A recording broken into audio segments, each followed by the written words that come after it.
کلمہ پڑھنے کی دیری ہوئی، میں نے پڑھا لا الہ الا اللہ محمد رسول اللہ، وہ سب کے بندھن تھے ٹوٹ گئے، اللہ نے مجھے فوراً شفا دی، اور فوراً میرے ہاتھ، میرے پیر، میری زبان، میری آنکھ، میرے کان، میری ناک سب درست ہو گئی۔ آج بابا جان میں آپ کو دیکھ بھی سکتا ہوں، آپ کی بات بھی سن سکتا ہوں، آپ سے کچھ کہہ بھی سکتا ہوں، آپ سے کچھ بول بھی سکتی ہوں، اور آپ کے ساتھ جہاں جائیں گے آپ کے ساتھ چل بھی سکتی ہوں، اسی سوڑے چہرے والا کا صدقہ ہے۔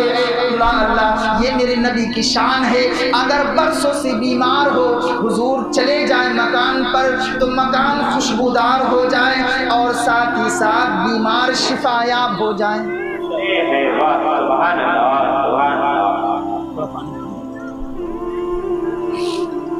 درود پاک پڑھیے، اللہم صلی علی سیدنا نعرہ تکبیر، نعرہ تکبیر، نعرہ رسالت، علماء اہل سنت، مسلک اعلیٰ حضرت، نعرہ تکبیر، جشن عید میلاد النبی، نعرہ تکبیر۔ تو نبی کو علم غیب تھا کہ نہیں؟ کچھ لوگ کہتے ہیں نبی کو علم غیب نہیں، لیکن حدیث کیا کہتی ہے؟ نبی کو علم غیب تھا، جبھی تو دوسرا سوال نبی نے بتا دیا۔ آپ سنو ایک اور مضبوط دلیل علم غیب کی، کہ لوگ کہتے ہیں نبی کو اختیار نہیں ہے، نبی کسی چیز کے مالک و مختار نہیں۔ آئیے میں آپ کو ایک مضبوط دلیل دوں کہ نبی کو اختیار ہے یا نہیں، کہ نبی کچھ نہیں کر پائیں گے، نبی قیامت کے دن کیا بخشوائیں گے۔ لوگوں کا نظریہ ہے کہ وہ اپنی بخشش یا اپنے پریوار بخشش خود تو کروا لیں، وہ ہمیں کیا بخشوائیں گے۔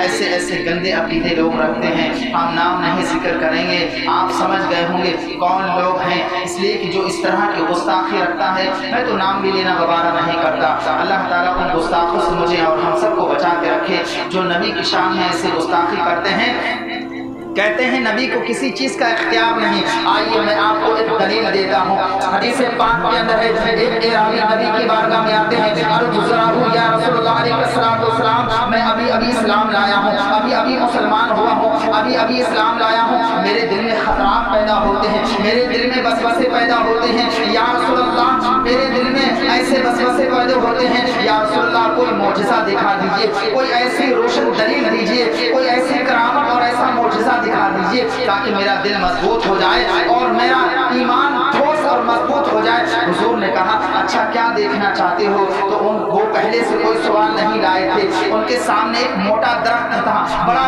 پیڑ موٹا تھا، اس کی جڑیں بڑا اندر تک گئی ہوئی تھی، بڑا پرانا تھا۔ اللہ اکبر، وہ شخص بولا، وہ اعرابی بولا یا رسول اللہ آپ اس پیڑ کو بلا دیجئے۔ حضور نے کہا مجھے کیا بلانا ہے، جا اس پیڑ سے تو خود ہی کہہ دے تجھے آمنہ کے ڈال نے بلایا ہے۔ اللہ اکبر، وہ شخص جاتا ہے اس پیڑ کے سامنے جاتا ہے، ہچکچاتا جاتا ہے، لیکن پہنچ کر کہتا ہے اے پیڑ یہ نہ دیکھ کہ بلایا کون آیا، بلانے کون آیا ہے، بلکہ یہ دیکھ بھیجا کس نے ہے، یہ محمد عربی نے بلایا ہے۔ اے پیڑ سن تجھے آمنہ کے ڈال نے بلایا ہے۔ اللہ اکبر، پیڑ اتنا سننا تھا کہ پیڑ دائیں ہلتا ہے، بائیں ہلتا ہے، آگے ہلتا ہے، پیچھے ہلتا ہے، دائیں بائیں ہلا، ہلنے کے بعد زمین سے اڑا اور جھومتا ہوا نبی کی بارگاہ میں پہنچا، اور پہنچنے کے بعد کیا کہتا ہے، الصلاۃ والسلام علیک یا رسول اللہ۔ ہر پتے سے آواز آتی تھی الصلاۃ والسلام علیک یا نبی اللہ، الصلاۃ والسلام علیک یا حبیب اللہ۔ اللہ اکبر،